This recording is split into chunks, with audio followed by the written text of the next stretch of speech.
tudo bem com vocês? Estamos aqui hoje para o nosso primeiro vídeo da série Curiosidades Bíblicas. Série essa que irá nos trazer um pouco mais de conhecimento e de esclarecimento acerca de algumas passagens bíblicas. Hoje nós estamos com o tema, o canto do galo. Será que lá na passagem de Lucas 22 e 34, quando Jesus disse a Pedro que o galo não cantaria enquanto Pedro não negasse a ele por 3 vezes, Jesus estava se referindo a esta ave que nós conhecemos hoje como galo, o macho da galinha? Será? Vamos aprender sobre isso. Antes de mais nada, quero te pedir, se inscreva em nosso canal, ative o sininho, curta e compartilhe, para que outras pessoas venham também adquirir um pouco mais de conhecimento da palavra inerrante de Deus, ok?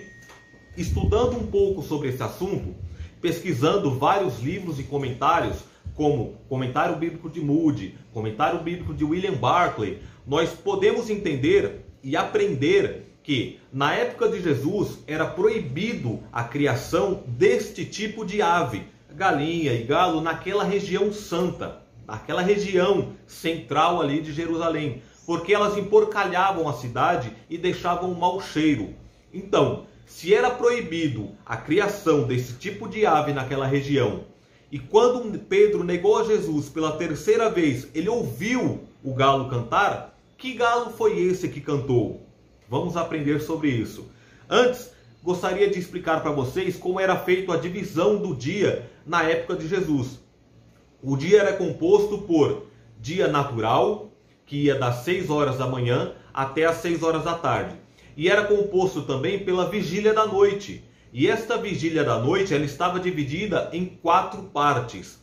Primeira vigília, que ia das 6 da tarde às 9 da noite. Segunda vigília, que ia das 9 da noite à meia-noite.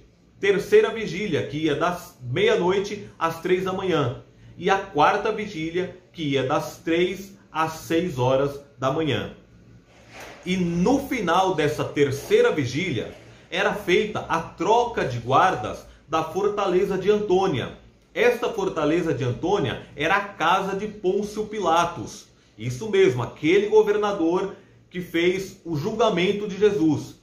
E nessa troca de guarda, no grego, era conhecida como Galicinium, ou seja, traduzido para o português, o canto do galo. É isso mesmo, meus amados. Esta passagem bíblica, quando está falando de o galo não cantará antes que você me negue por 3 vezes, estava se referindo às trombetas que soavam nesta troca de guarda. Para reforçar isso, nós podemos ver a passagem de Marcos no capítulo 13 e o versículo 35, que diz assim: Vigiai, pois, porque não sabeis quando virá o Senhor da casa, se à tarde, como era conhecida a primeira vigília noturna, à meia-noite, segunda vigília, se ao cantar do galo, terceira vigília, ou se pela manhã, a quarta vigília. Então esse era um costume judaico de fazer essa divisão das vigílias e colocar um nome para cada vigília. Posto isso, também há outra dúvida nesse mesmo tema, que é quantas vezes o galo cantou? Porque na passagem de Marcos, ela vai lá no capítulo 14 e o versículo 30, Jesus disse assim para Pedro: E disse-lhe Jesus, em verdade te digo que hoje, nesta noite, não cantará o galo 2 vezes antes que você me negue 3 vezes. Ou seja, o galo cantou 1 ou 2 vezes, posto já que esse galo era o soar das trombetas. Também estudando esses comentários bíblicos, eu pude aprender que nas épocas festivas da cidade de Jerusalém, e nesse contexto em que Jesus falava para Pedro, era uma época festiva. Eles estavam na Páscoa, então era uma época festiva para os judeus. A cidade costumava ficar muito cheia. Muitas pessoas vinham à cidade de Jerusalém, então a cidade ficava cheia. E nesta situação, quando eles iam fazer essa troca da guarda, a trombeta era tocada por 2 vezes. Por quê? Para que toda a população pudesse escutar. Então, primeiro eles soavam a trombeta para um lado da cidade e depois eles soavam a trombeta para o lado oposto da cidade, para que assim toda a população escutasse essa troca de guarda, escutasse esse galicinium, este canto do galo.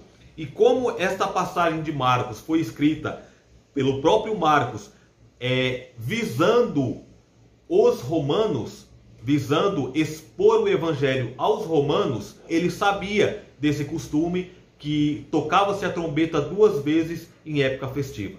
Amém? Então está aqui explicado sobre o canto do galo e sobre essa possível contradição entre 1 ou 2 vezes que o galo cantou. Lembrando que essa aparente contradição entre os evangelhos, ela não menospreza, ela não traz nenhum descrédito à palavra de Deus. Muito pelo contrário, nós podemos ter a certeza sobre a veracidade desses textos. Trazendo para os dias de hoje, quando, por exemplo, a polícia para um carro, que nesse carro tem 2 ou 3 indivíduos, a polícia separa esses indivíduos e começa a interrogá-los.